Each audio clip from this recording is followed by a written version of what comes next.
મિત્રો, Sanjay watch YouTube ચેનલમાં હાર્દિક સ્વાગત છે આપનું. મિત્રો, ગૌણ સેવા પસંદગી મંડળ બોર્ડ દ્વારા મુખ્ય પરીક્ષા ગ્રુપ બી ની નું મેરિટ લિસ્ટ બહાર પાડી દેવામાં આવેલ છે.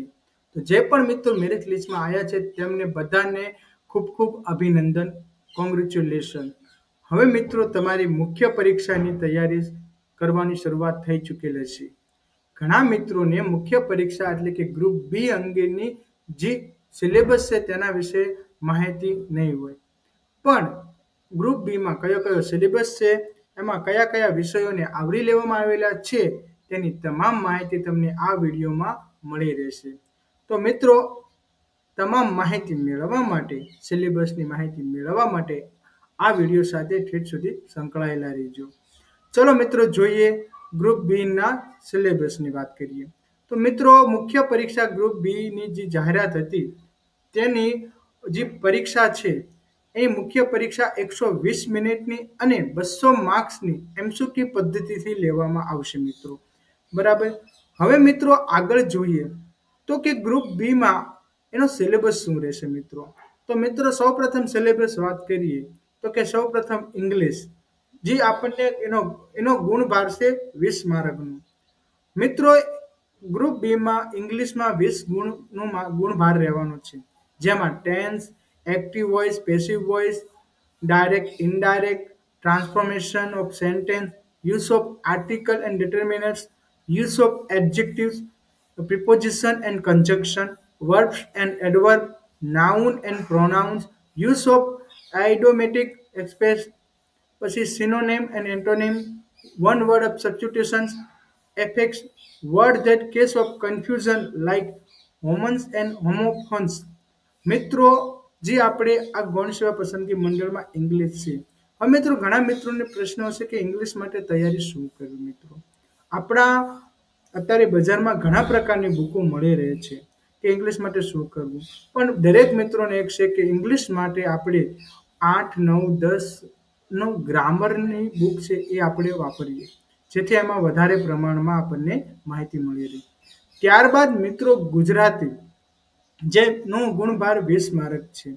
ગુજરાતીમાં રૂઢિપ્રયોગનો અર્થ, કહેવતોનો અર્થ, સમાસ વિગ્રહ કરી તેની ઓળખ, છંદ, અલંકાર, શબ્દ સમૂહ માટે એક શબ્દ, જોડણી શુદ્ધિ, લેખન શુદ્ધિ, ભાષા શુદ્ધિ, સંધિ જોડો કે છોડો, સમાનાર્થી શબ્દો અને વિરુદ્ધાર્થી શબ્દો. મિત્રો આટલો ગુજરાતીમાં આપણને પૂછવાના છે. તેના માટે પણ મિત્રો તમે વિવિધ પ્રકાશનની બુકોમાં પણ આપેલું હોય છે. જો તમે લાંબા સમયથી તૈયારી કરતા હોય તો તમે જીસીઆરટીની બુક ગુજરાતીની માં તમે રૂઢિપ્રયોગો અર્થ, કહેવતનો અર્થ તમને જે ટિપ્પણના સ્વરૂપમાં છે તે મળી શકે છે. અને મિત્રો આપણે 8, 9 અને 10 ધોરણનું જો ગ્રામર કરીએ, ગુજરાતી વ્યાકરણ, તો પણ તેમાં બધું આવી જાય છે મિત્રો. ત્યારબાદ જોઈએ તો કે રાજ્ય વ્યવસ્થા અને આરટીઆઈ, જેનો ગુણભાર રહેશે 30, જેમાં રાજ્ય વ્યવસ્થામાં બંધારણ વિશેની માહિતી આવશે. બધા બરાબર. અહીં તમને દેખાડવામાં આવશે તેમ બંધારણ, સંઘ અને રાજ્યોના કાર્યો અને જવાબદારીઓ, બંધારણની સંસ્થાઓ, સત્તા, કાર્યો અને જવાબદારી, ભારતના ન્યાયપાલિકાની વ્યવસ્થા, બરાબર, વૈધાનિક અને નિયમનકારી અને અર્ધન્યાયિક સંસ્થાઓ, સ્થાનિક સરકાર, કેન્દ્ર અને રાજ્ય સરકારની અગત્યની નીતિઓ અને કાર્યક્રમો, તેમજ જાહેર માહિતી અધિકાર અધિનિયમ 2005 વિશે તમને આ ભાગમાં પૂછવામાં આવશે. અને આનો મિત્રો ગુણભાર છે 30 માર્કનો ગુણભાર છે. મિત્રો બંધારણ માટે તમે શહેજાદ કાઝીની બુક કરી શકો છો. વર્લિન બોક્સની બુકમાં પણ બંધારણ વિશે વધારે પ્રમાણમાં સારી માહિતી આપવામાં આવેલી છે મિત્રો. ત્યારબાદ મિત્રો આગળ જોઈએ તો કે ઇતિહાસ, ભૂગોળ અને સાંસ્કૃતિક વારસો. હવે મિત્રો આ જે આપણો ટોપિક છે એ 30 ગુણનો છે, પણ આ જે પાઠ છે આપણો પરીક્ષાનો, એમાં સૌથી વધારે પ્રમાણમાં આપણને બધું જોવા મળે છે. તો આની માટે હું ખાસ બુક સજેશન કરતાંય પણ હું તમને જીસીઆરટી અને એનસીઆરટી ઉપર વધારે ભાર મૂકવાનું કહીશ મિત્રો. કારણ કે મિત્રો તમે 8, 9, 10 અને 11, 12ની ઇતિહાસની બુક અને ભૂગોળની બુક જો તમે કમ્પ્લીટ કરો તો મિત્રો આમાંથી તમામે તમામ ટોપિક એમાં કવર થઈ જાય છે.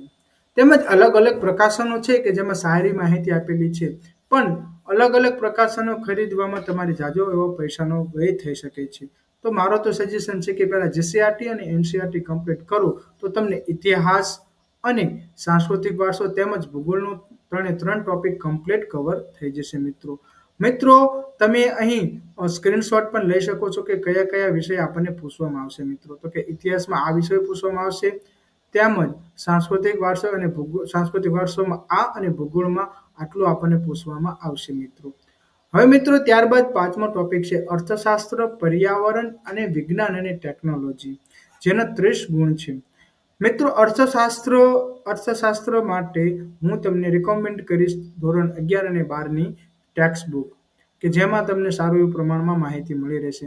ત્યારબાદ પર્યાવરણ અને વિજ્ઞાન અને ટેકનોલોજીમાં મિત્રો વિજ્ઞાન અને ટેકનોલોજીમાં તમને રોજબરોજના જીવનમાં સામાન્ય વિજ્ઞાન, બરાબર, તો એની માટે ભૌતિક વિજ્ઞાન, રસાયણ અને જીવ વિજ્ઞાન છે, તો એની માટે આપણે વિજ્ઞાનની બુક 8, 9 અને 10ની બુક કમ્પ્લીટ કરશું. પછી વિજ્ઞાન ક્ષેત્રે થયેલી મહત્વની શોધો, તેના શોધક, વિજ્ઞાન ક્ષેત્રે સંકળાયેલા મહત્વના એવોર્ડ, વિજ્ઞાન ટેકનોલોજી સંલગ્ન વિવિધ સંસ્થાઓ, પ્રસિદ્ધ ભારતીય વૈજ્ઞાનિકો, તેમજ સંરક્ષણ ક્ષેત્રે ટેકનોલોજી, અંતરિક્ષ અવકાશ ક્ષેત્રે ભારતની પ્રગતિની વિવિધ સંસ્થાઓ અને ભારતની ઉર્જા નીતિ. તો મિત્રો વિજ્ઞાન અને ટેકનોલોજી માટે તમારે થોડું કરંટમાં પણ ધ્યાન દેવું જરૂરી છે. મિત્રો 1 નંબરના ટોપિકમાં તમે મહત્વના એવોર્ડ જે છે તે તમને કરંટમાંથી પણ પૂછી શકે છે. હવે ત્યારબાદ જોઈએ તો કે પ્રાદેશિક, રાષ્ટ્રીય અને આંતરરાષ્ટ્રીય કક્ષાની મહત્વની સાંપ્રત ઘટનાઓ, કે જેના એટલે કે આપણું કરંટ એફર્સ, બરાબર, જે 30 ગુણનો છે. હવે મિત્રો આની માટે તમે ખાસ તો અત્યારે ન્યૂઝપેપર વાંચી શકો છો. ન્યૂઝપેપરમાં માહિતી મળી રહી છે, પણ તેમાં થોડોક વધારે પ્રમાણમાં બીજી માહિતી હોય છે. તો તમે કોઈ પણ એક પ્રકાશનને લઈને તેના ઉપર સ્ટડી કરી શકો છો, રીડિંગ કરી શકો છો. કેમ કે કોઈ પણ એક પ્રકાશન, મારું ઓપિનિયન એવું છે કે ન્યૂઝપેપરમાં આપણને માહિતી મળી શકે છે, પણ પ્રશ્ન ક્યાં આવે છે કે એમાં વધારે પ્રમાણમાં બીજી પણ માહિતી હોય છે, જે આપણો સમય બરબાદ કરી શકે છે.